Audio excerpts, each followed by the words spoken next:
Sidang Parlimen pada Khamis dihujani simpati dengan nasib yang menimpa mangsa banjir di Johor dan beberapa ahli parlimen mengambil kesempatan merakamkan ucapan takziah kepada mangsa yang terjejas. Selain itu, beberapa isu utama termasuk Mandatory Standard on Access Pricing MSAP yang berkuat kuasa semalam turut disentuh dalam sidang pada pagi ini.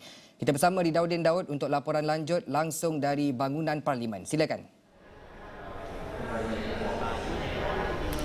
Baik, terima kasih rakan setugas di Pusat Penyiaran Asia. Ya, kita tahu bahawa mangsa banjir di Johor hari ini sudah pun melebihi 25,000 mangsa dan itu membuatkan beberapa ahli parlimen, bukan sahaja daripada Johor, beberapa ahli parlimen termasuk daripada Kelantan seperti dari Pasir Mas Ahmad Fadli Syahri merakamkan ucapan takziah kepada semua mangsa Johor, mangsa banjir di Johor yang nampaknya keadaan pada hari ini semakin memburuk. Jadi beberapa ahli parlimen juga termasuk dari Tanjung Karang turut membangkitkan isu sama, turut menyampaikan ataupun merakamkan ucapan takziah kepada semua mangsa dan mengharapkan agar urusan mereka dipermudah dan juga kerajaan negeri dan juga kerajaan persekutuan dapat sama-sama membantu mangsa banjir di Johor dan juga negeri-negeri yang lain. Jadi mungkin kita boleh dengarkan sikit beberapa petikan daripada rakaman takziah mereka.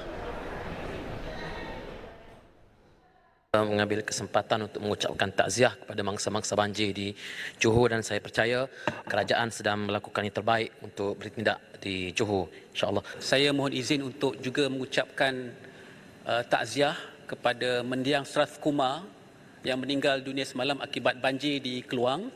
Di samping saya juga mengambil kesempatan untuk mengucapkan simpati kepada mangsa banjir di Johor yang sudah lebih daripada 25,000 orang. Jadi mudah-mudahan segala urusan mereka dipermudahkan dan kerajaan persekutuan dan kerajaan negeri boleh sama-sama membantu. Pertamanya, saya mengambil kesempatan ini untuk merakamkan ucapan takziah kepada semua keluarga banjir di Mersing dan terima kasih kepada semua petugas.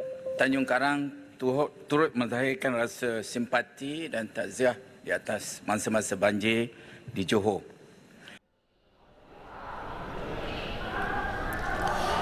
Baik, jadi itu apa yang dikatakan oleh mereka. Di kesempatan ini saya juga ingin merakamkan ucapan takziah kepada semua mangsa banjir di Johor. Semoga urusan anda dipermudahkan, semoga anda tabah menghadapi ujian ini dan dengar nasihat daripada pihak-pihak berkuasa terutamanya ketika air naik untuk menjamin keselamatan anda. Jadi itu antara apa yang diperkatakan pada pagi tadi. Kemudian ada juga isu melibatkan MSAP ataupun harga standard mandatory mengenai harga capaian yang baru saja dikuat kuasa semalam, yang di mana Menteri Komunikasi dan Digital Fahmi Fadzil memberi jaminan bahawa harga MSAP yang baharu adalah lebih rendah berbanding MSAP sebelum ini.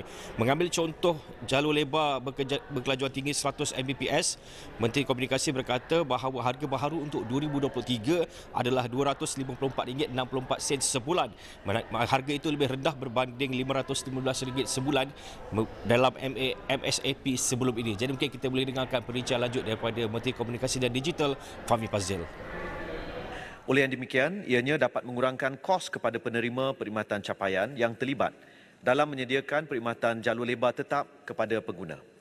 Secara tak langsung, perkhidmatan yang diberi kepada pengguna di peringkat runcit ataupun retail boleh ditawarkan pada harga yang lebih rendah dan berdaya saing atau pada kelajuan yang lebih tinggi.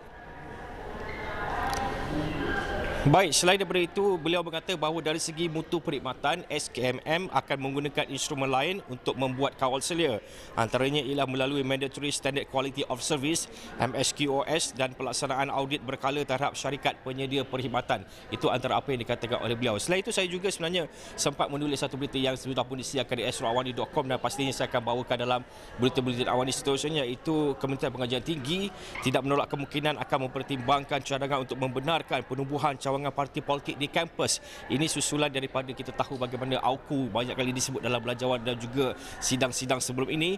Menterinya Datuk Seri Muhammad Khalid Nordin berkata cadangan itu sebenarnya selari dengan agenda pindaan AUKU dan kelonggaran itu juga selaras dengan usaha untuk menyuburkan amalan demokrasi dan memudayakan amalan politik matang, terutamanya melibatkan golongan muda. Sudah pasti perinciannya akan saya bawakan lagi dalam Bulletin Awani dan juga astroaudio.com, dan hari ini juga akan berlangsung bersambung lagi bahas belanjawan 2023 melibatkan beberapa ahli parlimen, tentunya daripada Perikatan Nasional, Barisan Nasional, Pakatan Harapan dan sebagainya. Pastinya saya akan terus berada di sini untuk membawakan perkembangan dari semasa ke semasa dan tentunya perkembangan dan intipati dalam bahas belanjawan 2023 yang akan dibahaskan oleh beberapa ahli parlimen pada hari ini. Pada masa ini saya fikir ini dulu laporan saya, kembali dulu kepada rakan setugas.